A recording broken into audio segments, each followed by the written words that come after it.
ಕೃಷ್ಣ ಯುದ್ಧ ಮಾಡ್ತಾನೆ ಮಹಾಭಾರತದಲ್ಲಿ.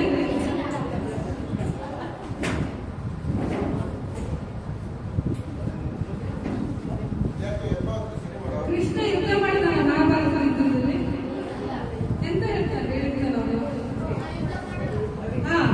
ಆದ್ರೆ ಅವನ ಹತ್ರ ಚಕ್ರ ಹಿಡಿಸ್ತೀನಿ ಅಂತ ಭೀಷ್ಮ ಪ್ರತಿಜ್ಞೆ ಮಾಡ್ತಾನಲ್ವಾ, ಆ ಸಂದರ್ಭನೂ ಇದೆ ಆಯ್ತಾ. ಆಮೇಲೆ ಕೃಷ್ಣ ಚಕ್ರ ಹಿಡಿದಾಗ ಅದನ್ನು ಪಾಠವಿದೆ ಅಲ್ವಾ, ಚಕ್ರಗ್ರಹಣ ಅಂತ. ಸೊ ಅದು ಯಾರಿಗೆ 9ನೇ ಕ್ಲಾಸಲ್ಲಿ ಅಲ್ವಾ, ಅದು ಕಥೆ ಎಲ್ಲರಿಗೂ ಗೊತ್ತಿದೆ ಅಲ್ವಾ. ಅದಾದ್ಮೇಲೆ ಭೀಷ್ಮ ಪರ್ವ ಅಂತ ಹೆಸರು, ಅಂದ್ರೆ ಭೀಷ್ಮನ ಅವಸಾನ ತನಕನೂ ಇದು ಹೋಗುತ್ತೆ ಆಯ್ತಾ. ನಿಮಗೆ ಬೇಜಾರಾಗ್ತದೆ, ಕನಸು ಕಾಣ್ತಾರೆ, ಹಾಗೆ ಕನಸು ಕಾಣ್ಬೋದು, ನಿದ್ದೆ ಮಾಡ್ಬೋದು, ಅದ್ರ ಮಾತಾಡಬೇಕು ಆಯ್ತಾ. ಎಲ್ಲರಿಗೂ ಗೊತ್ತಾಯ್ತಾ. ಆಮೇಲೆ ಪ್ರಶ್ನೆ ಕೇಳ್ತೀವಿ, ಯಾಕಂದ್ರೆ ಕೇಳಿಸ್ಕೊಳ್ಳಿ.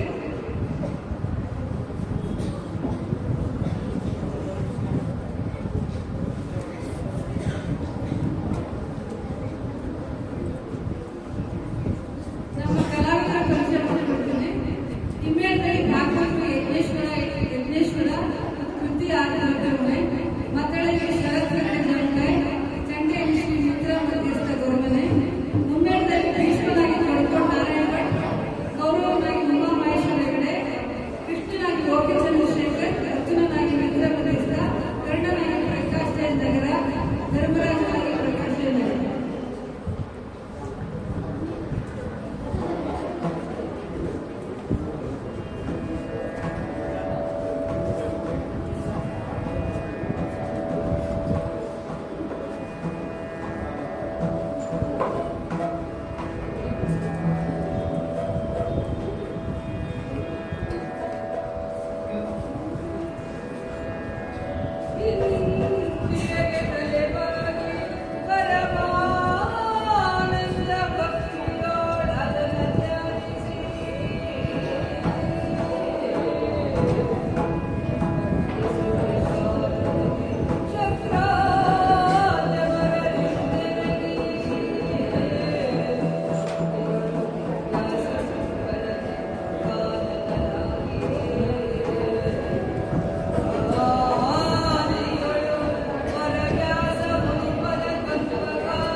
ಮಕ್ಕಳು ಈ ಕಡೆಗೆ ಇಬ್ಬರಲ್ಲೇ ಹೊಡೆದಾಟ. ಈ ಹೊಡೆದಾಟದ ಗೊಂದಲದಲ್ಲಿ ಮಧ್ಯದಲ್ಲಿ ಸಿಲುಕಿದವನ ನನಗೆ ಗೊತ್ತಿದೆ. ಯಾರಿಗೆ ಸಹಕಾರಿಯಾದರೆ ಮತ್ತೊಬ್ಬರಿಗೆ ಅನ್ಯಾಯ ಮಾಡ್ತದೆ, ಒಬ್ಬರಿಗೆ ಸಹಕಾರಿಯಾದರೆ ಮತ್ತೊಬ್ಬರಿಗೆ ಅನ್ಯಾಯ ಆಗ್ತದೆ. ಈ ನೆಲೆಯಲ್ಲಿ ನಾನು ಏನು ಮಾಡಬೇಕು ಎನ್ನುವಂತಹ ಚಿಂತೆಯಲ್ಲಿ ಹೊರಿಯನ್ನೇ ಧ್ಯಾನ ಮಾಡುತ್ತಾ ಎಲ್ಲ ಇದು ಹೊರಿಯ ಆಟ. ಈ ಆಟದಲ್ಲಿ ನಾವು ಕೇವಲ ಪಾತ್ರಧಾರಿಗಳ ಮಾತ್ರ, ಸೂತ್ರಧಾರಿ ಆಟ. ಆತನ್ನೇ ಧ್ಯಾನ ಮಾಡುತ್ತಾ ಈ ಮಂಚದ ಮೇಲೆ ಕುಳಿತಿದ್ದೇನೆ. ಅರವಿಂದಕ್ಕೆ ಪಡಬಟ್ಟಿದ್ದೇನೆ ಕುಮಾರ.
ಗೌರವ ಆ ಕಡೆ ಈ ಕಡೆಗೆ ನೋಡ್ತಾ ಇದ್ದೇನೆ, ಯಾರು ಕಾಣಿಸುತ್ತಿಲ್ಲ. ಏಕಾಂಗಿಯಾಗಿ ನಿನ್ನ ಆಗಮನ. ಹೌದು, ದೀವಟಿಗೆಯನ್ನು ಕೈಯಲ್ಲಿ ಹಿಡಿದು ಈ ಅಪರಾತ್ರಿಯ ಕಾಲದಲ್ಲಿ ನಿನ್ನ ಆಗಮನವನ್ನು ಕಂಡಾಗ ನನಗೆ ವಿಚಿತ್ರವಾಯಿತು. ಯಾಕೆ ಅಜ್ಜ? ಏನಾದರೂ ವಿಷಯ ಇದ್ರೆ ಅದನ್ನು ಕೇಳಬೇಕು ಎನ್ನುವಂತಹ ಪರಿಸ್ಥಿತಿ ನಿನ್ನ ಪಾಲಿಗಿದ್ರೆ ನನಗೊಂದು ವಸ್ತ್ರ ಕೊಟ್ಟು ನಾನೇ ಅಲ್ಲಿ ಬರ್ತಾ ಇರಲಿಲ್ಲ. ಚಕ್ರಾಧಿಪತಿಯಾದಂತಹ ನೀನು ಈ ರಾತ್ರಿಯ ಕಾಲದಲ್ಲಿ ಇಲ್ಲಿವರೆಗೆ ಆಗಮಿಸಿದ ಕಂಡಾಗ ನಿನ್ನ ಪಂತಕವನ್ನು ಹಿಡಿದು ಮೇಲಕ್ಕೆ ಇಟ್ಟಿದ್ದೇನೆ. ಶುಭವಾಗಿ ಎನ್ನುವಾಗಿ ಆಶೀರ್ವಾದವನ್ನು ಮಾಡಿದ್ದೇನೆ. ಕುಮಾರ, ಅಜ್ಜಯ್ಯ, ರಾತ್ರಿಯ ಕಾಲದಲ್ಲಿ ನೀನು ಇಲ್ಲಿವರೆಗೆ ಆಗಮಿಸಿದೆಯಲ್ಲ, ಉದ್ದೇಶ ಏನು ಕೇಳಬಹುದೇ? ಯಾಕೆ ಬಂದೆ ಅಜ್ಜ?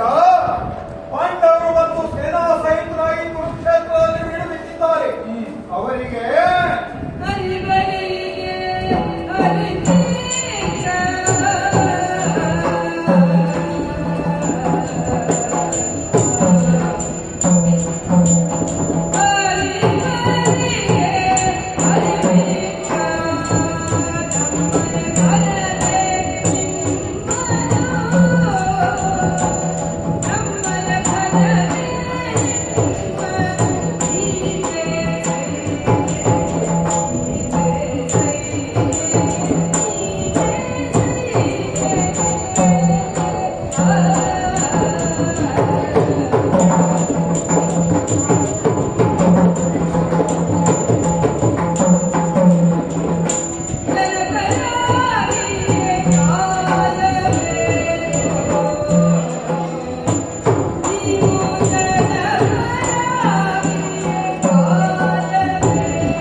ಒಂದು ರೀತಿಯಲ್ಲಿ ಮರುಳು ಹೇಳೋಣವೇ, ನೀನು ನಡೆಸಿದಂತಹ ಸಾಮ್ರಾಟ ತನ್ನ ಹಿರಿಮೆ ಮರುಳು ಹೇಳದೆ ಮತ್ತೇನಿಲ್ಲ. ಕೆಲವೊಮ್ಮೆ ಹಾಗೆ ಆಗ್ತದೆ.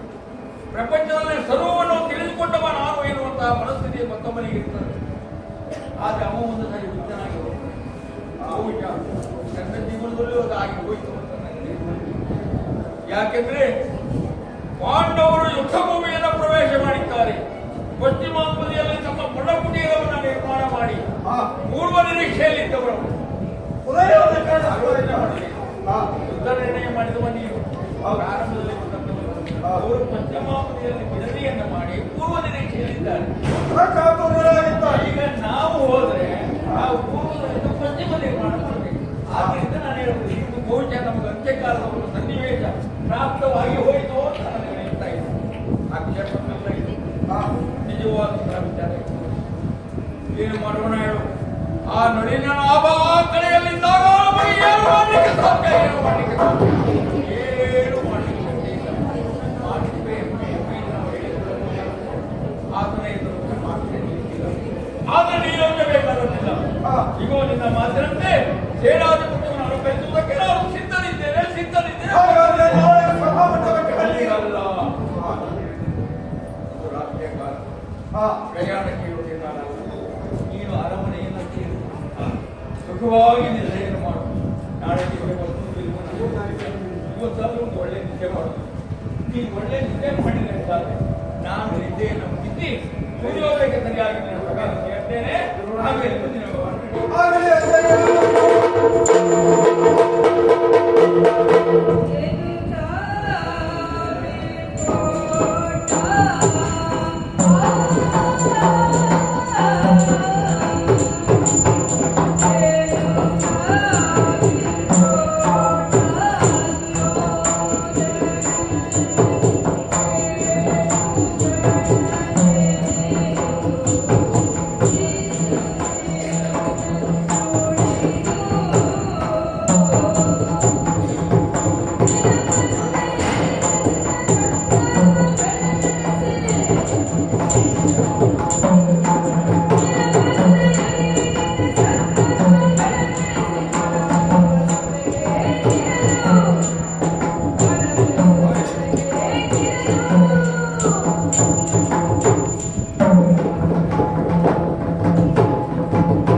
ಅಸ್ತಮಕ್ಕೆ ಹೋದಂತಹ ಭಾಸ್ಕರ ಆದಷ್ಟು ಜಾಗೃತಿ ಒಂದು ಸಭೆಯನ್ನು ಸೇರ್ತೇನೆ ಅಂತ ಮಾತಿಗೆ ಅನುಸಾರವಾಗಿ ಸೇರಬೇಕಾದದ್ದು ನಮ್ಮ ಕರ್ತವ್ಯ. ಆದ್ದರಿಂದಲೇ ಪ್ರತಿನಿತ್ಯದಂತೆ ಸ್ನಾನ ಸಂಧ್ಯಾವಧಿಗಳನ್ನು ನಾವು ಪೂರೈಸಿ ಭಗವಂತನಂತಹ ಶ್ರೀಹರಿಯನ್ನು ಮನಸ್ಸಿನಲ್ಲಿ ಧ್ಯಾನಿಸಿ ಏನಾಗ್ತದೋ ಏನೋ ಹೋಗ್ತದೋ ನಡೆಯುವ ನೋಟ ನಮ್ಮದು. ಆಡುವ ಆಟ ಒಳ್ಳೆಯದಾಯಿತು ಕೆಟ್ಟದಾಯಿತು ನೋಡುವವರ ಪಾಲಿಗೆ. ಆದ್ದರಿಂದ ನಾನು ಈ ಕಾಲದಲ್ಲಿ ನನ್ನ ಕರ್ತವ್ಯವನ್ನು ತಪ್ಪಿಸುವಾಗಿಲ್ಲ. ಆದ್ದರಿಂದ ನೇರವಾಗಿ ಅರಮನೆ ಅಂತ ಬಂದಿದ್ದೇನೆ. ಹೀಗೆ ಬನ್ನಿ ಇದು ಉತ್ತಮವಾದ ಪೀಠದಲ್ಲಿ ಆಸೀನರಾಗಬೇಕು. ಯಾರಲ್ಲಿ ಕಲಶ ಕನ್ನಡಿಯೊಂದಿಗೆ ಮುಕ್ತಿದಾರತೆಯನ್ನು ತಂದಿರಿ.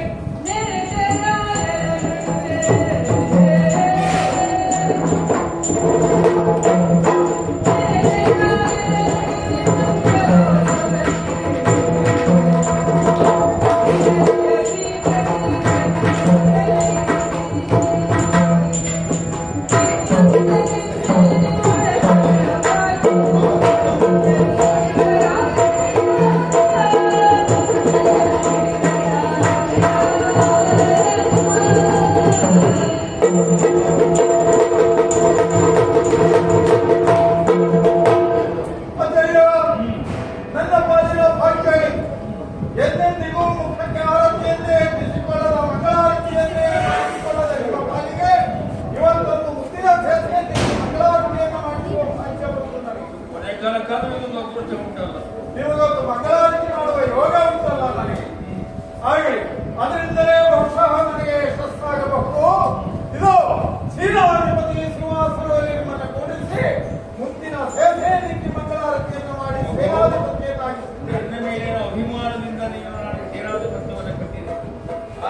ಸೇನಾದಿ ಪಕ್ಷದಲ್ಲಿ ಇರಬಹುದಾದಂತಹ ಜನಗಳ ವಿಚಾರವನ್ನು ಚೆನ್ನಾಗಿ ಗೊತ್ತು. ಯಾರ್ಯಾರ ಮನಸ್ಥಿತಿ ಹೇಗಿರ್ತದೆ ಅಂತ ಹೇಳಕ್ ಸಾಧ್ಯ ಇಲ್ಲ. ಆದ್ದರಿಂದ ನಿನ್ನಂತೆ ಒಂದು ಆಜ್ಞೆ ರಾಜಾಜ್ಞೆಯನ್ನು ಮಾಡಿಬಿಡ್ತೇನೆ.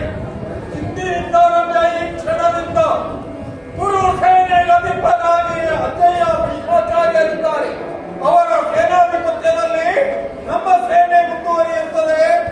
ಕುರುಕ್ಷೇತ್ರ ಯುದ್ಧದಲ್ಲಿ ಅವರ ಅಣತಿಯಂತೆ ಎಲ್ಲರೂ ನಡೆದುಕೊಳ್ಳತಕ್ಕದ್ದು.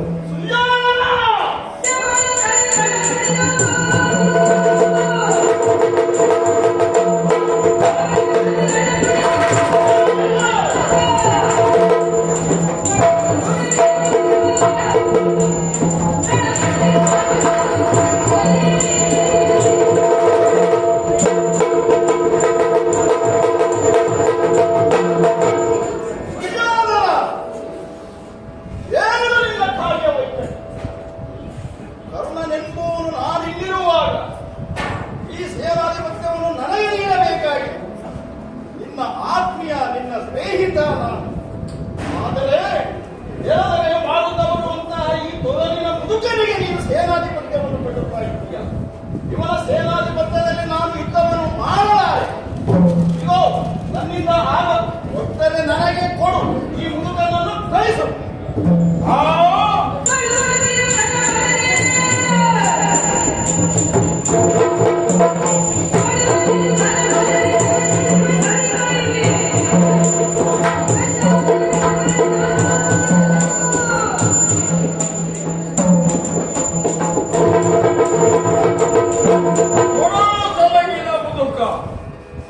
ನನ್ನನ್ನು ಎಳೆದ್ರೆ ನೇತಾಡ್ತಾ ಇದೆ ಅಂತ ನೀನು ಹೇಳ್ತಾ ಇದ್ದೀನಿ. ಈಗ ನಿನ್ನೆ ಮಾತು ಎತ್ತಿನ ಧರುವನ್ನ ರಣಕ್ಷೇತ್ರದಲ್ಲಿ ಇಳಿಸುವ ಒಳಗೆ 10,000 ಮುಖದ ವೃದ್ಧರ ತಲೆಯನ್ನುಡಿ. ನಾನು ಕೆಳಗಡೆ ಇದ್ರೆ ನಾನು ಭೀಷ್ಮನೇ ಅಲ್ಲ. ಅಲ್ಲಿವರೆಗೆ ನೀವು ನಿಶ್ಚಂತರಾಗಿ ಹೋಗದೆ.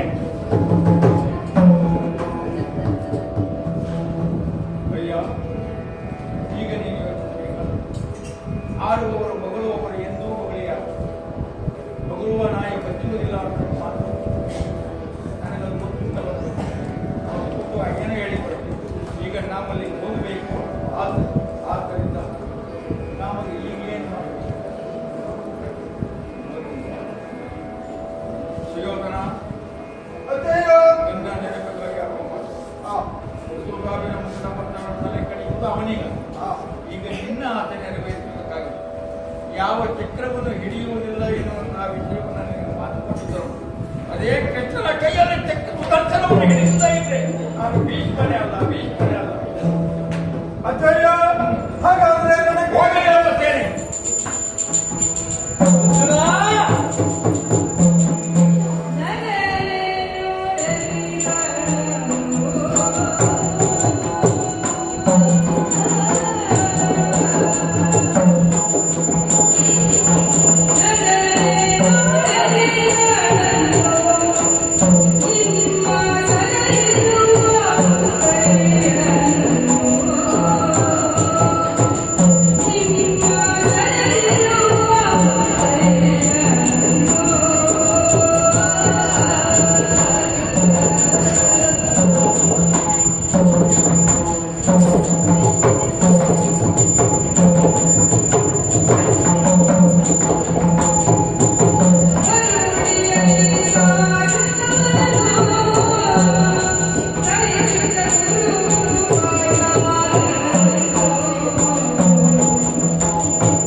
ಧರ್ಮ ಸಂಸ್ಥಾಪನಾಚಾರ್ಯ ಸಂಭವಾಮಿ ಯುಗೇ ಯುಗೇ. ಇದನ್ನ ದಿನನಿತ್ಯವೂ ನೀವೆಲ್ಲ ನನ್ನನ್ನ ಹೊಗಳಿ ಆಡಿ ಅದೇ ರೀತಿಯಲ್ಲಿ ಪಾಂಡವರಿಗೆ ಬಾಂಧವ್ಯದಲ್ಲಿ ನಾನು ಮಾತನಾಡಿ, ಆದರೆ ಮತ್ತೊಂದೆಡೆಯಲ್ಲಿ ದೇವನಾದಿ ನಿಮ್ಮೊಬ್ಬ ಕೀರ್ತಿಗೆ ಮಾತುಕಟ್ಟ ಹಾಗೆ ಪಾಂಡವ ರಕ್ಷಾಕವಚನಾದಿ.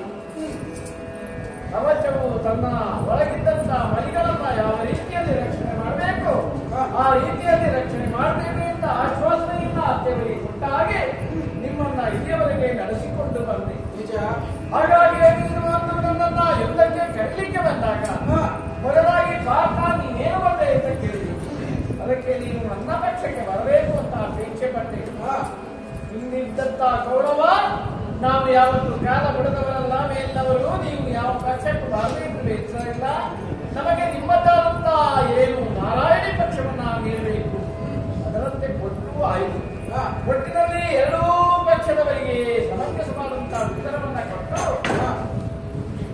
ನಾವು ಇಂದೀಗ ಯುದ್ಧ ಕ್ಷೇತ್ರಕ್ಕೆ ಬಂದಿದ್ದೇವೆ. ಯುದ್ಧ ಮಾಡಬೇಕೆನ್ನುವಂತಹ ಹಪಾಪಿಕೆ ನಮ್ಮದ್ದು ಅಲ್ಲ, ನಿಮ್ಮಣ್ಣ ಧರ್ಮರಾಜನದ್ದು ಅಲ್ಲ. ಹಾಗಾಗಿ ಅಲ್ಲಿ ನಾನು ಉಚ್ಚಿರಾಪುರಕ್ಕೆ ಸಂಧಾನಕ್ಕೆ ಹೋದದ್ದು. ಆದರೆ ಸಂಧಾನ ವಿಫಲವಾಯಿತು. ಅನಿವಾರ್ಯವಾಗಿ ರಣವೀರವನ್ನ ಪಡೆದು ಬರುವಂತಹ ಪರಿಸ್ಥಿತಿಯನ್ನು ಬಂತು. ಅದೇ ಕುರುಕ್ಷೇತ್ರ ರಣಕ್ಷೇತ್ರದಲ್ಲಿ ಮಾರ್ಗಶಿರ ಶುದ್ಧ ಚತುರ್ದಶಿಯಿಂದ ಆರಂಭವಾಗಿರುವಂತಹ ಈ ಕುರುಕ್ಷೇತ್ರ ರಣಕ್ಷೇತ್ರದಲ್ಲಿ ಮಹಾಸಮರ ಮಹಾಭಾರತ ಅಂತ ನಿಯೋಜನೆ ಆಗಿ ಹೋಗಿರಿ. ಇಂದಿನಿಂದ ಯುದ್ಧ ಆರಂಭಗೊಂಡಿದೆ. ಕೌರವನ ಪಕ್ಷದಿಂದ ಹನ್ನೊಂದು ಪಕ್ಷವಾಗಿ ಸೈನ್ಯ ಆ ಕಡೆಯಲ್ಲಿ ನಡೆದಿದೆ. ಈ ಕಡೆಯಲ್ಲಿ ಪಾಂಡವರನ್ನು ಒಂದು ನಮ್ಮದಾದಂತಹ ಪಕ್ಷದಿಂದ 7 ಲಕ್ಷ ಸೈನ್ಯ ಇದೆ. ಒಟ್ಟಿನಲ್ಲಿ 18 ಲಕ್ಷ ಸೈನ್ಯದಿಂದ ತುಂಬಿ ತುಳುಕ್ತಾ ಇದೆ ಈ ಕುರುಕ್ಷೇತ್ರ ರಣಕ್ಷೇತ್ರ. ಭಾರತ ಇಲ್ಲಿ ನಾನು ರಥವನ್ನು ತಂದು ನಿಲ್ಲಿಸಿದಾಗ ನಿನಗೆಲ್ಲ ಯಾರಿಗೂ ತಮ್ಮ ವಿಸ್ಮಯ ಆಗಲಿ. ಹೋಗುವ ದಾರಿ ಯಾವುದು, ನಿಲ್ಲುವ ಕ್ಷೇತ್ರ ಯಾವುದು, ಮಾಡುವ ಯುದ್ಧ ಯಾರಲ್ಲಿ ಯಾವುದು ಒಮ್ಮೆ ಅರಿವಾಗಲಿಕ್ಕಿಲ್ಲ. ಈ ಬಗೆಯ ಯುದ್ಧವನ್ನು ಇಲ್ಲಿವರೆಗೆ ನಾನಂತೂ ಕಂಡವನಲ್ಲದೆ ಭೂಮಿಯೇ ಕಂಡಿಲ್ಲ. ಜಗತ್ತಿನಲ್ಲಿ ಒಂದು ಹೊಸ ಪ್ರದರ್ಶನ. ದಾಯಾದಿಗಳ ಮಾತ್ಸರ್ಯದಿಂದ ದಾಯಾದಿಗಳೇ ಹೊಡೆದಾಡುವಂತಹ ಈ ಒಂದು ಸಂಯೋಜನೆ ಇದು ಮೊದಲಾಗಿದೆ. ಇದಕ್ಕೆ ಕೃಷ್ಣ ತಂದು ರಥವನ್ನ ನಿಲ್ಲಿಸಿದ್ದಾನೆ. ಆದರೆ ಭಾರತನಿಗೆ ಮಾರ್ಗವನ್ನ ಸೂಚಿಸುವುದು ಮಾತ್ರ ಅಲ್ಲ, ಎಲ್ಲ ಇಲ್ಲಿರುವಂತಹ ರೀತಿ ನೀತಿಗಳನ್ನು ಹೇಳಬೇಕಾಗ್ತದೆ. ನಾನು ಸಾರಥಿಯಾದರೂ ಸಹಿತವಾಗಿ ನನ್ನದೀನ ನೀನಲ್ವೇ ಪಾತ್ರ. ನಿಜ. ನೋಡು, ನೀನು ಈ ರಣಕ್ಷೇತ್ರಕ್ಕೆ ಬಂದಾಗ ನಿನಗಾಗಿ ಮೊದಲು ತೋರಿಸ್ತಾ ಇದ್ದೇನೆ. ಆ ಎತ್ತರದ ರಥದಲ್ಲಿ ಬರ್ತಾ ಇರುವಂತ ಉದ್ದ ಗಡ್ಡದ ಮುಪ್ಪಿನ ಆ ಮನುಷ್ಯ ಅಂದ್ರೆ ಭೀಷ್ಮಾಚಾರ್ಯ. ಅವರು ಬೇರೆ ಯಾರು ಅಲ್ಲ ಮಗನ ಅಜ್ಜಯ್ಯ. ನಿಮ್ಮನ್ನ ಎತ್ತಿ ಆಡಿಸಿದವರು. ಕಾಡಿನಲ್ಲಿ ಹುಟ್ಟಿದಂತ ನಿಮ್ಮನ್ನ ನಾಡಿಗೆ ತರಲಿಕ್ಕೆ ಮೊದಲಾಗಿ ಹೇಳಿದವರು ಅವರು. ಅಂತ ಅಜ್ಜಯ್ಯ ಇಂದೀಗ ಸೇನಾಧಿಪತಿ ಪದವನ್ನು ವಹಿಸಿಕೊಂಡು ನಿಮ್ಮೊಡನೆ ಹೋರಾಟಕ್ಕಾಗಿ ಬಂದು ನಿಂತಿದ್ದಾರೆ. ನಮ್ಮ ಎದುರಿನಲ್ಲಿ ಈ ಕಡೆಯಲ್ಲಿ ನೋಡು, ಉಭಯರಿಗೂ ಉಭಯ ಪಕ್ಷಕ್ಕೂ ಸಹಿತವಾಗಿ ವಿಮುಖತೆಯನ್ನು ಅಭ್ಯಾಸ ಮಾಡಿಸಿದರು ದ್ರೋಣಾಚಾರ್ಯರು. ಅವರು ಸಹಿತವಾಗಿ ನಾನು ವಿದ್ಯೆ ಕಲಿಸಿದ್ದೇನೆ, ನನ್ನ ಶಿಷ್ಯರು ಎಂಬುದನ್ನ ಮರೆತು ನಿಮ್ಮೊಡನೆ ರಣಕ್ಷೇತ್ರದಲ್ಲಿ ಹೋರಾಟಕ್ಕಾಗಿ ಬಂದಿದ್ದಾರೆ. ಆ ಕಡೆಯಲ್ಲಿ ಕೃಪಾಚಾರ್ಯರಿದ್ದಾರೆ. ಇನ್ನು ಸಾವಿರ ಮಂದಿ ನಿನ್ನ ಒಡನಾಡಿಗಳು ಹಾಗೆ ಒಡ ಹುಟ್ಟಿದವರು ಇದ್ದಾರೆ. ಅದರಲ್ಲಿ ವಿಶೇಷವಾಗಿ ಕೌರವರೇ ಮುಂಚೂಣಿಯಲ್ಲಿದ್ದಾರೆ. ಇದನ್ನೆಲ್ಲ ನೋಡಿದಾಗ ಒಮ್ಮೆ ದಿಗ್ಭ್ರಮೆ ಆಗ್ತದೆ. ಯಾಕೆಂದ್ರೆ ನಮ್ಮವರೇ ನಮ್ಮೊಟ್ಟಿಗೆ ಹೋರಾಟಕ್ಕೆ ಮುಂದೆ ಬರ್ತಾ ಇದ್ದಾರಲ್ಲ, ಹೀಗೆ ಒಮ್ಮೆ ಅನಿಸ್ತದೆ. ಆದರೆ ಇಲ್ಲಿ ಹೋರಾಟವೇ ಮುಖ್ಯ. ಹೋರಾಟ ಮಾಡುವುದಕ್ಕಾಗಿ ನಾವು ಬಂದಿದ್ದೇವೆ ಅಂತ ಆದಮೇಲೆ ನಾವು ಈ ಸುಮ್ಮನೆ ಕಾರ್ಯವನ್ನು ಹರಣ ಮಾಡುವುದಲ್ಲ. ಈ 18 ದಿವಸದಲ್ಲಿ 1 ದಿನದ ಯುದ್ಧವನ್ನ ಆರಂಭಿಸಲೇಬೇಕು. ಹಾಗಾಗಿ ದೇವದತ್ತವನ್ನ ಒಳಗಿಸು, ಮಾಡು ಯುದ್ಧವನ್ನ, ನೋಡು ಅವರ ಹತ್ತಿರ ಕೈ ದೇವರೇ, ಹೋರಾಟವೇ ಮುಖ್ಯ ಅಂತ ಹೇಳಿದೆ. ಈ ಕಾಲದವರೆಗೆ ಈ ಪ್ರಶ್ನೆ ಇರಲಿಲ್ಲ. ಈಗ ಅನ್ನಿಸುವುದು ಏನು? ಯಾಕೆ ದೇವರೇ ಹೋರಾಟ? ಯಾಕೆ ಏನಾಯ್ತು?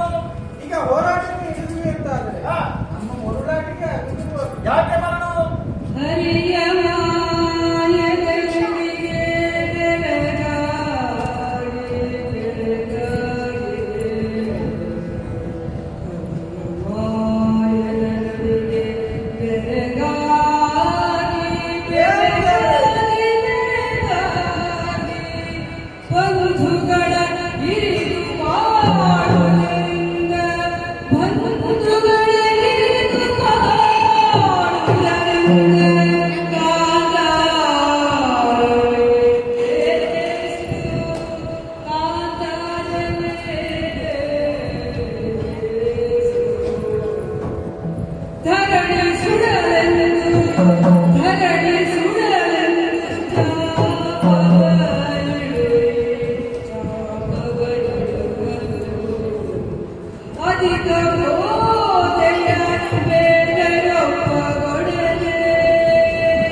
ಉತ್ಸುಕತೆಯಿಂದ ಇಂದಿನ ದಿನವನ್ನು ಆರಂಭಿಸಿದೆವು. ಈ ಕ್ಷಣಕ್ಕೆ ಅವೆಲ್ಲವೂ ಮಣ್ಣಾಗಿ ಹೋಗುವಂತ ನುಡಿಗಳನ್ನು ಆಡಿಬಿಟ್ಟಿಯಲ್ಲ ದೇವರೇ. ಆಯಾಸ ಆಯ್ತಾ? ಎದುರಿಗೆ ಇರುವವರು ನಮ್ಮ ದಾಯಾದಿಗಳು, ನಮ್ಮ ರಕ್ತ ಸಂಬಂಧಿಗಳು. ಇಷ್ಟನ್ನು ಹೇಳಿದ ಮೇಲೆ ಯಾವ ಕ್ಷತ್ರಿಯನಿಗೆ ಮನಸ್ಸು ಬಂದಿತ್ತು ದೇವರೇ? ಯಾವ ಮನುಷ್ಯನಿಗೆ ಮನಸ್ಸು ಮಾಡಿದ್ದು ಅಂತ ಕ್ಷತ್ರಿಯನಿಗೆ ಅಂತ ಹೇಳಿಕೊಳ್ಬೇಕು. ಅಲ್ಲಿಗೆ ನಿನಗೂ ಅದರ ಅರಿವು ಇದೆ ಅಂತ ಆಯ್ತಲ್ಲ ದೇವರೇ. ಯಾವ ಕಾರಣಕ್ಕಾಗಿ ಯುದ್ಧವನ್ನು ಮಾಡಬೇಕು? ಧರ್ಮ ಸಂಸ್ಥಾಪನೆಗಾಗಿ ನೀನು ಈ ಧರೆಗೆ ಇಳಿದವನು. ಇದ ಮೇಲೂ ಇಷ್ಟು ರಕ್ತಪಾತವಾಗಿಯೇ ಧರ್ಮದ ಸಂಸ್ಥಾಪನೆಯಾಗಬೇಕು, ಧರ್ಮ ಮಾರ್ಗದಲ್ಲಿ ಎಲ್ಲರೂ ನಡೆಯುವಂತಾಗಬೇಕು ಅಂತಾದರೆ ನಿನ್ನ ಇರುವಿಕೆಗಾದರೂ ನಮ್ಮ ಪಾತ್ರತ್ವಕ್ಕಾದರೂ ಏನು ಆಗ್ತದೆ? ಅದಕ್ಕೆ ಮಾಡಲಾಗಿ ಇದು ಎತ್ತಿದ ಚಾಪವನ್ನು ಕೆಳಗಿಳಿಸಿದ್ದೇನೆ, ರಥದಿಂದ ಇಳಿದು ಬಿಡ್ತೇನೆ, ಆಗುವುದಿಲ್ಲ ದೇವರೇ. ಮನೆಗೊಳ್ಬಿಡ್ತೀಯ? ಕಾನನ ವಾಸವಾದರೂ ಸರಿ. ಅಂದ್ರೆ ಪುನಃ ಕಾರ್ಯಾಲಯಕ್ಕೆ ನೀನು ಇಚ್ಛೆ ಪಟ್ಟಿದ್ದಿ, ಯುದ್ಧ ಮಾಡುತ್ತಿಲ್ಲ ಪಾತ್ರ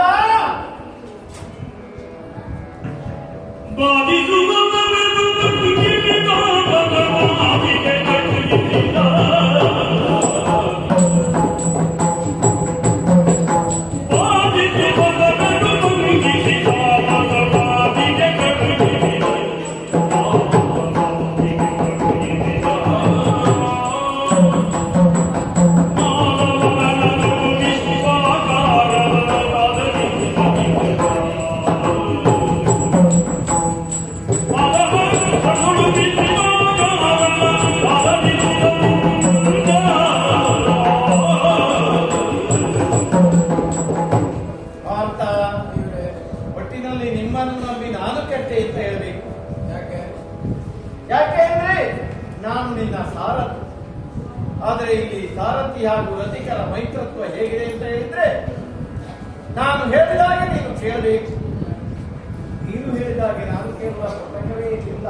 ಕೇವಲ ರಥಕ್ಕಲ್ಲ, ನಮ್ಮ ಬದುಕಿನ ರಥಕ್ಕೆ ನೀನು ಸಾರಥಿಯಾಗಿದೆ. ಖಂಡಿತವಾಗಿ.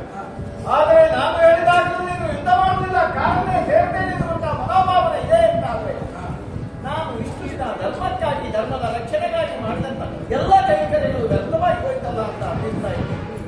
ನಿನ್ನನ್ನ ಧರ್ಮರಾಜ ಹೇಳಿದಾದ್ರೂ ಇದು ಧರ್ಮೋ ರಕ್ಷಣೆಗೆ ರಕ್ಷಿತ. ಧರ್ಮವನ್ನು ನಾವು ಪಾಲನೆ ಮಾಡ್ತಾರೆ, ಧರ್ಮ ನಮ್ಮನ್ನು ರಕ್ಷಣೆ ಮಾಡ್ತದೆ. ಈ ಒಂದು ನಿಬಂಧನೆ ಮಾತ್ರ ಅಲ್ಲ, ಈ ಒಂದು ಕಟ್ಟಳೆಯನ್ನು ಇಟ್ಟುಕೊಂಡ ಒಂದು ಧರ್ಮರಾಜ, ಅದನ್ನ ಅನುಸರಿಸುವರು ಅನುಮೋದಿಸುವರು ನೀವು ಮಾಡ್ತಾರೆ. ಆದರೆ ಎಲ್ಲವನ್ನ ಹಾಳು ಮಾಡ್ಬಿಟ್ಟಿಯಲ್ಲ ಪಾತ್ರ. ಯಾಕೆಂದ್ರೆ ಈ ಗೌರವವನ್ನ ಧ್ವಂಸ ಮಾಡುವುದು ಉದ್ದೇಶ ಅಲ್ಲ, ಧರ್ಮವನ್ನ ಸ್ಥಾಪನೆ ಮಾಡುವುದು ಉದ್ದೇಶ, ಅಧರ್ಮವನ್ನ ನಾಶ ಮಾಡುವುದು ಉದ್ದೇಶ.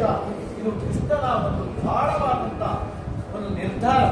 ಈ ನಿರ್ಧಾರಕ್ಕೆ ನೀನೊಬ್ಬ ಸಾಂಕೇತಿಕವಾಗಿ ನನ್ನ ಜಗಕ್ಕುಳಿದವ ಅಂದರೆ ಕರ್ತೃ ಮಾತ್ರ ನೀನು. ಅದನ್ನು ನಡೆಸುವನು ಯಾರು ಎನ್ನುವುದು ನಿನಗೆ ಗೊತ್ತಾಗಿಲ್ವಾ? ನೀನು ಹೇಳ್ಬಹುದು ಎಲ್ಲ ನಾನು ಅಂತ. ನೀನೇನೂ ಅಲ್ಲ ಪಾರ್ಥ, ನೀನೇನೂ ಅಲ್ಲ, ಎಲ್ಲ ನಾನೇ. ನಾನೇ ಅಂದ್ರೆ ನಾನಲ್ಲ, ನನ್ನದಾದಂತಹ ಮತ್ತೊಂದು ವಿಶೇಷವಾದಂತಹ ರೂಪವನ್ನು, ಆ ರೂಪವನ್ನು ನೀನು ನೋಡು. ಇಲ್ಲಿ ನೀನು ಯಾರನ್ನ ಸಾಯಿಸುವುದಿಲ್ಲ, ಯಾರನ್ನ ಬಡಿಯುವುದಿಲ್ಲ, ಯಾರನ್ನ ಬಡಿಯುವುದಿಲ್ಲ. ಆದ್ರೆ ಇಲ್ಲಿ ನೀನು ನಿನ್ನ ಮಾತನ್ನ ಉಳಿಸಿಕೊಳ್ಳಬೇಕು. ಅಂದ್ರೆ ದಿವಸದಲ್ಲಿ ಯಾಕಂತ ಒಂದು ಮಾತು ನಿನ್ನ ಜ್ಞಾಪಕಕ್ಕೆ ಇರಬಹುದು. ನೀವು ಅಣ್ಣ ತಮ್ಮಂದಿಗೆ ಇಬ್ಬರು ಮಾತನಾಡಿದ್ದೀರಿ, ಆ ಮಾತನ್ನೆಲ್ಲ ಉಳಿಸಿಕೊಳ್ಳಬೇಕಾದ್ರೆ ಯುದ್ಧವೇ ಪ್ರಾಮುಖ್ಯವಾದೀತು. ಕ್ಷೇತ್ರಕ್ಕೆ ಕುಂದಲ್ಲಿ ಹುಟ್ಟಿದ್ದಕ್ಕಾಗಿ ಭುಜಬಲ ಪ್ರಾಣಿಗಳಂತ ನೀವು ಹೋರಾಟವನ್ನ ಮಾಡುವುದು ಅನಿವಾರ್ಯ ಅಗತ್ಯ. ಎಲ್ಲವನ್ನ ಯೋಚನೆ ಮಾಡಬೇಕು. ಇದೆಲ್ಲವೂ ಈಗ ಮೌಢ್ಯವಾಗಿ ಇರ್ತಾದ್ರೆ ನಿನ್ನ ಮೌಢ್ಯಕ್ಕೆ ಚೇತನ ಸ್ವರೂಪಿಯಾಗಿ ನಾನು ನನ್ನ ವಿಶ್ವರೂಪವನ್ನು ತೋರಿಸ್ತೇನೆ. ದೇವರೇ ನೋಡ್ತಾ ಇದ್ದೇನೆ.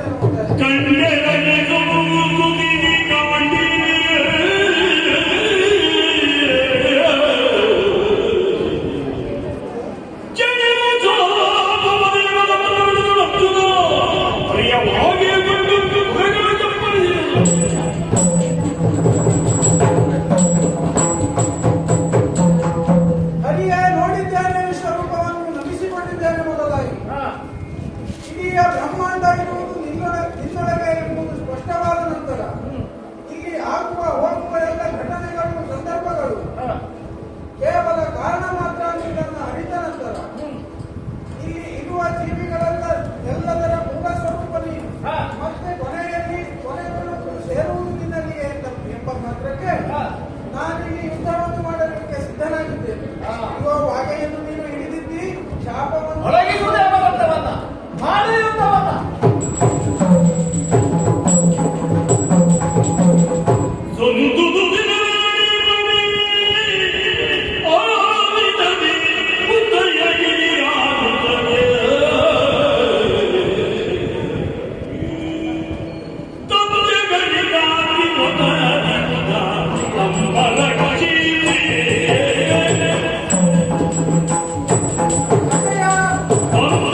ನಮಗೆ ಬೆನ್ನೆಲುಬಾಗಿ ನಮ್ಮ ನೇತಾರನಾಗಿ ನಮ್ಮ ಬದುಕಿನ ರಥವನ್ನು ಸಾಗಿಸುವಲ್ಲಿ ಒಳ್ಳೆಯ ಮಾರ್ಗದಲ್ಲಿ ನಡೆಸುವಲ್ಲಿ ನೀವು ಸಹಕಾರಿಯಾಗಿದ್ದೀರಿ.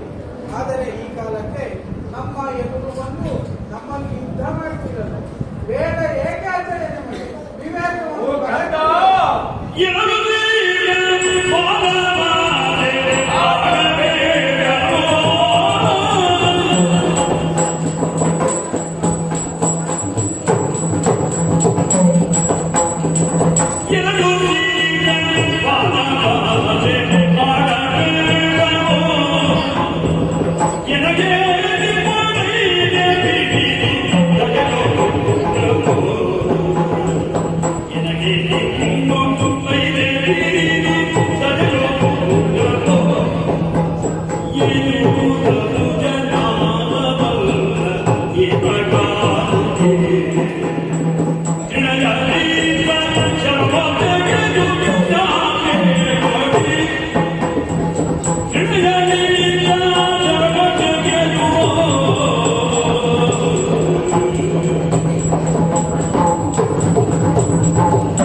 ನನಗೆ ನಿಮ್ಮಲ್ಲಿ ಭೇದ ಉಂಟೆ.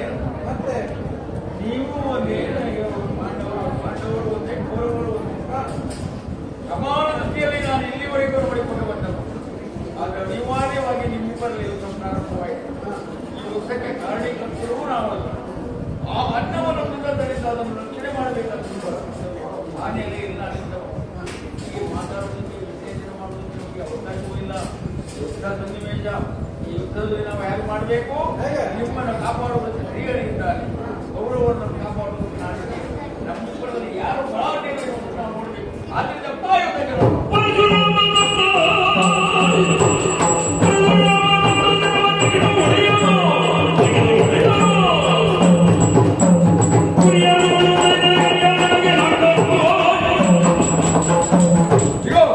ಪರಶುರಾಮನಿಂದ ಗುಪ್ತವಾಗಿ ಬಂದಂತಹ ಹೆಸರ ಇಂದು ನನಗೆ ಯಾವ ಕಾಲದಲ್ಲಿ ನಿನ್ನ ಪಾಲಿಗೆ ಜಯವನ್ನು ಪಡೆಯಬೇಕು ಎನ್ನುವಂತಹ ಹುಮ್ಮಸ್ಸು ಬರುತ್ತಂತಹ ಕಾಲದಲ್ಲಿ ಕೂಡ ಇಲ್ಲಿಯವರು ಹಾಗೆಯೇ ಬಚ್ಚಿಟ್ಟುಕೊಂಡಿದ್ದೆ.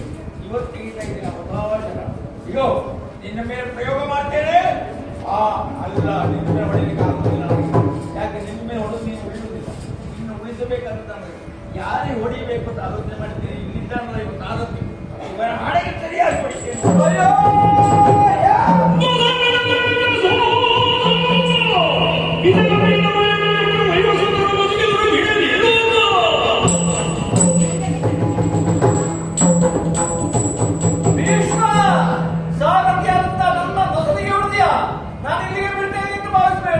ಯಾವತ್ತು ಶತ್ರುವನ್ನು ಹಿಡಿಯುವುದಿಲ್ಲ ಅಂತ ಹೇಳ್ತೇನೆ ನಾನು. ಆದರೆ ಈಗ ಅನಿವಾರ್ಯವಾಗಿ ನನ್ನ ಜೀವ ರಕ್ಷಣೆ ನನ್ನ ಹೊಣೆ. ಹಾಗಾಗಿ ಈ ನನಗೆ ನೀನು ಬಾಣವನ್ನು ಬಿಟ್ಟಿದ್ದೀಯಲ್ಲ, ನಿನ್ನನ್ನು ಮಾತ್ರ ಅಲ್ಲ 3 ಲೋಕವನ್ನು ಸುಡ್ತೇನೆ, ಪ್ರಮಾಣವನ್ನು ನಾಶ ಮಾಡ್ತೇನೆ.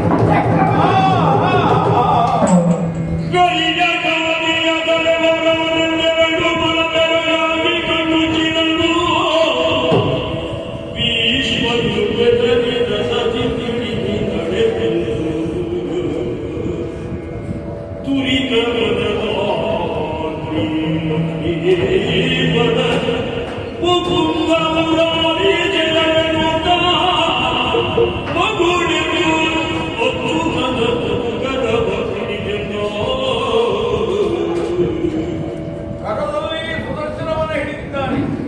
ಇಗೋ ನಿನ್ನ ಕಟ್ಟವನ್ನೇ ಅಡಿದು ಬಿಡ್ತೇನೆ ಎನ್ನುವಂತೆ ಹೇಳ್ತಾ ಇದ್ದಾರೆ. ಬಾಯಲ್ಲಿ ಬಿಡಲಿಲ್ಲ.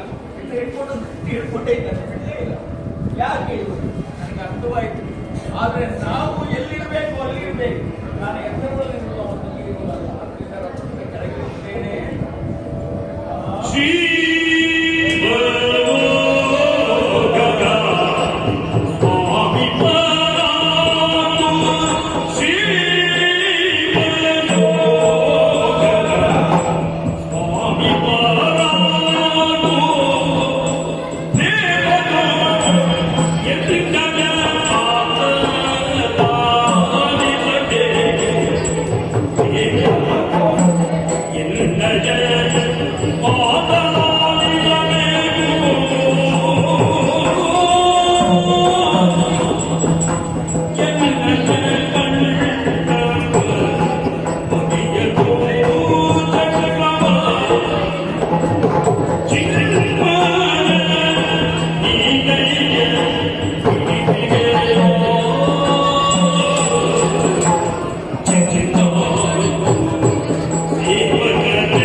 ಚೆನ್ನಾಗಿ ಯೋಚನೆ ಮಾಡು. ಇಲ್ಲ ಅಂದ್ರೆ ನಾನು ಹೋಗುವುದು ಸಾಧ್ಯ ಇಲ್ಲ. ಆ ಚಕ್ರ ಇಲ್ಲ. ಯಾಕೆ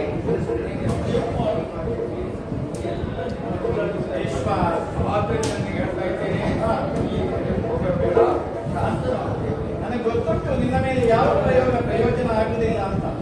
ಆದರೆ ನಾನು ಯಾಕಾಗಿ ತಗೊಂಡೆ, ಯಾಕಾಗಿ ಚಕ್ರವನ್ನ ಹಿಡಿದೆ? ನೀನು ಕೌರವನ ಸಭೆಯಲ್ಲಿ ಆದಂತ ಮಾತೇನು? ಕೃಷ್ಣನಿಂದ ಚಕ್ರವನ್ನ ಹಿಡಿತೇನೆ. ನಿನ್ನ ಮಾತು ಖುಷಿಯಾಗೂ ಆಗಲ್ಲ. ಯಾವತ್ತೂ ಈ ಕೃಷ್ಣ ಭಕ್ತರಾಗಿದ್ದ ನಿನ್ನ ಮಾತನ್ನ ಪೂರೈಸಿದ್ದೇನೆ.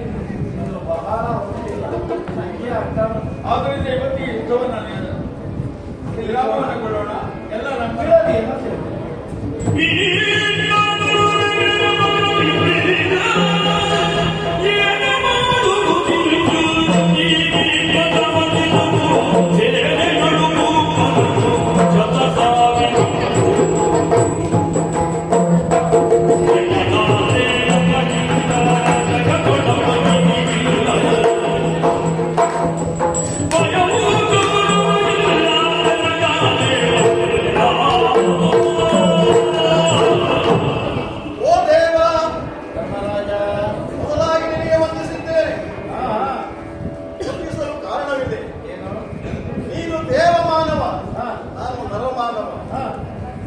ನಾವು ಏನು ಮಾಡಬೇಕೆನ್ನುವಂತಹ ವಿಷಯವನ್ನು ನೀನು ಮೊದಲೇ ಪ್ರಸ್ತಾಪಿಸಿರುತ್ತೀಯ. ದೇವ, ನೀನು ಸೂತ್ರಧಾರಿ, ನಾವು ಪಾತ್ರಧಾರಿ. ನೀವು ಹೇಳಿದಂತೆ ನಾವಿಲ್ಲಿ ಆಡುವ ಅಲ್ಲಿನೋಡು ರಣರಂಗದಲ್ಲಿ ಕೆಲವರು ಅಡ್ಡ ಬಿದ್ದಿದ್ದಾರೆ, ಕೆಲವರು ಹೊಡೆದಾಡ್ತಾ ಇದ್ದಾರೆ, ಕೆಲವರು ನಮ್ಮನ್ನು ನಿರೀಕ್ಷೆ ಮಾಡ್ತಾ ಇದ್ದಾರೆ. ಅವರು ಆಚೆಯಿಂದ ಇಲ್ಲಿ ಬರಲಿಲ್ಲ. ಯಾಕೆ? ಇವರು ಎಷ್ಟು ಬೇಗ ಯುದ್ಧವನ್ನು ಮುಗಿಸುತ್ತಾರೆ, ನಮಗೆ ಜಗತ್ತನ್ನು ಕೊಡುತ್ತಾರೆ, ನಾವು ವಿಶಾಲವಾದ ಈ ಪ್ರಪಂಚದಲ್ಲಿ ಓಡಾಡಬಹುದು ಎಂಬುದಾಗಿ ಅವರ ನಿರೀಕ್ಷೆ. ದೇವ, ಆದರೆ ನಮಗಿಲ್ಲಿ ಸಮಸ್ಯೆಯಾಗಿದೆ. ಏನು? ನಮ್ಮ ತಾತ ಆಚಾರ್ಯ ಭೀಷ್ಮಾಚಾರ್ಯರು ದಿನವೊಂದಕ್ಕೆ 10,000 ರಾಜ್ಯದ ತಲೆಯನ್ನು ಕಡಿದು ತೆರೆಗೆ ಉಳಿಸುತ್ತಿದ್ದಾರೆ. ನಮಗೆ ವಿಜಯ ಅನ್ನುವುದು ಮರೀಚಿಕೆಯಾಗಿದೆ. ದೇವ, ಈ ಯುದ್ಧ ಮಾಡುವುದಕ್ಕಿಂತ ನಮಗೆ ಕಾರಣ ಮನಸ್ಸಬೇಕು ಎಂದು ಕಾಣುತ್ತಾರೆ. ಒಟ್ಟಿನಲ್ಲಿ ಜಯ ಸಿಗುವುದಿಲ್ಲ ಅಂತ ನೀನು ನಿರೀಕ್ಷೆ ಮಾಡಿ ಆಯಿತು. ಜಯ ಸಿಕ್ಕರು ಸರಿಯಾದ ಜಯ ಸಿಗಬೇಕು. ಧರ್ಮರಾಜ, ಯಾವತ್ತೂ ನಾವು ನಿರೀಕ್ಷೆ ಮಾಡ್ತಾ ಇರಬೇಕು ಬಿಟ್ಟರೆ ನಿರೀಕ್ಷೆಯನ್ನು ಹುಸಿ ಮಾಡಬಾರದು. ನೀನು ಯೋಚನೆ ಮಾಡುವುದು ಬೇಡ.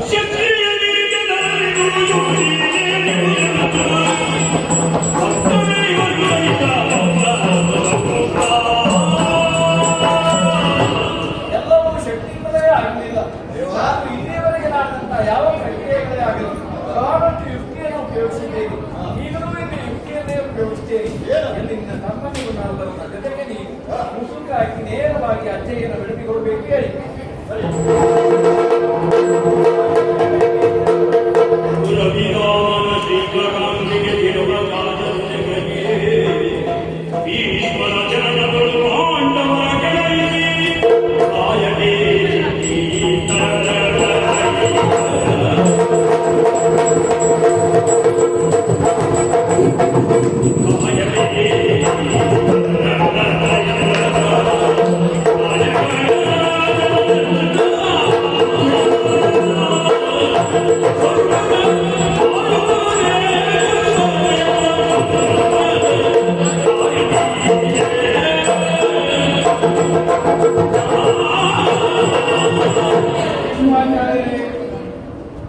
ಸೂರ್ಯ ಉದಯದಿಂದ ಸೂರ್ಯಾಸ್ತದವರೆಗೆ ಮಾತ್ರ ನಾವು ವೈರಿಗಳಾಗಿರುತ್ತೇವೆ. ರಣಕ್ಷೇತ್ರದಲ್ಲಿ ವೈರಾಗಿರುತ್ತಿಲ್ಲ. ಈ ಹೊತ್ತಿನಲ್ಲಿ ಬರಬಾರದು ಅಂತೀವಲ್ಲ, ಹಾಗಾಗಿ ರಾತ್ರಿಯ ಹೊತ್ತಲ್ಲಿ ನಿಮ್ಮ ಬೆಳಕಿಯನ್ನು ಮೊಮ್ಮಕ್ಕಳು ನೋಡಬೇಕು ಅಂತ ಹೇಳಿದ್ರು. ಹಾಗಾಗಿ ನಿನ್ನ ಮೊಮ್ಮಕ್ಕಳು ಐವರನ್ನು ನಿಮ್ಮ ಕಾಲ ಬದಲಾಗಿದೆ. ಕಾಯವೇ ಈ ಐವರ ನಿನ್ನ ಮಾತನಾಡುವುದಾಗಿ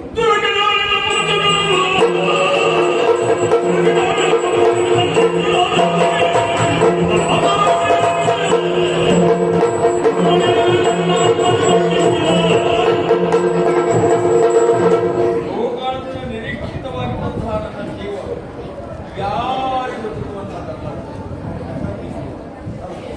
ಯಾವ ಕ್ಷಣದಲ್ಲಿ ನಾನು ಸಾಯಬೇಕು ಎನ್ನುವಂತಹ ಮನಸ್ಸು ಮಾಡ್ತೇನೆ. ಆ ಕಾಲದಲ್ಲಿ ಮಹಾತ್ಮರು ನನ್ನ ಪಾಲಿಗೆ ನಾನು ಸಾಕಷ್ಟು ಯೋಚನೆ ಮಾಡ್ತಾ ಇದ್ದೇನೆ. ಸಾಲ ಈಗ ಅರ್ಥ ಆಗಿದೆ. ಬಂಡರಿಗೆ ಪಾಂಡವರು ಮೊದಲಿಗೆ ಬರುವಾಯ ಬಂದ ನನ್ನ ಪಾಲಿಗೆ ಸಮೀಪವಾಗಿ ಛಾಯಾವೇ ಬದಲಾಗಿ ಸೂಕ್ಷ್ಮಗೊಳಿಸಿದೆ. ನಾನಾಗಿ ನಾನು ಕಾಯುವುದಕ್ಕೆ ಕೆಲವೊಂದು ನನ್ನ ಮೇಲೆ ಕೊಟ್ಟಂತ ಅನೇಕ ಆಣೆ ಭಾಷೆಗಳನ್ನು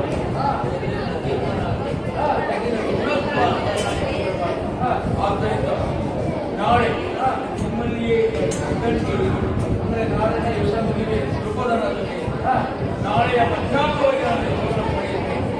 ನಾಳೆಯ ಅಂತ್ಯಕಾಲದಲ್ಲಿ ಯುದ್ಧದ ಅಂತ್ಯಕಾಲದಲ್ಲಿ ಆ ಟಿಕೆಟ್ಗೆ ನನ್ನ ಕರೆತಂದಿದೆ. 10 ಮುಗಿಬೇಕು. ನಾನು ಆ ಕಾಲದಲ್ಲಿ ಯುದ್ಧವೇ ಮುಗಿದು ಹೋಗಿ ಬರ್ತೇನೆ.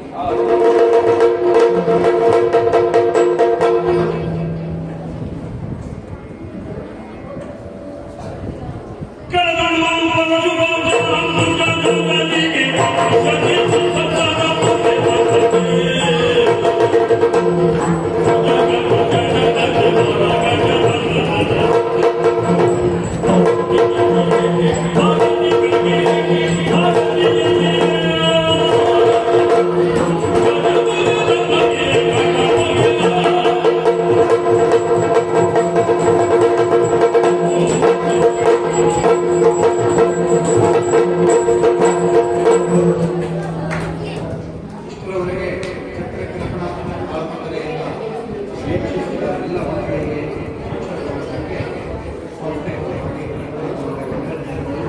ಇಲ್ಲಿ ನಮಗೆ ಈ ಕಲೆಯನ್ನು ಪ್ರದರ್ಶನ ಮಾಡುವುದಕ್ಕೆ ಅವಕಾಶ ಮಾಡಿಕೊಟ್ಟ ಈ ಸರ್ಕಾರಿ ಪ್ರೌಢಶಾಲೆಯ ಪ್ರಿಯ ಪ್ರಾಧ್ಯಾಪಕರಿಗೆ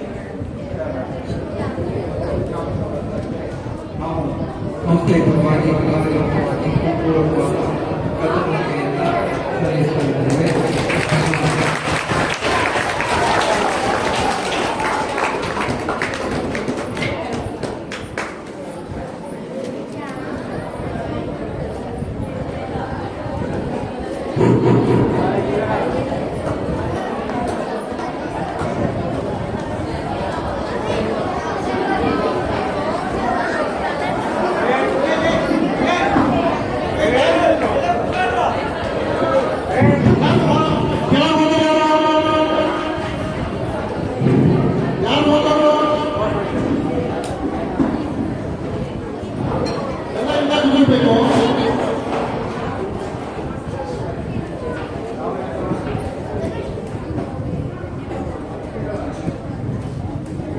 ಓದೋರು ಯಾರು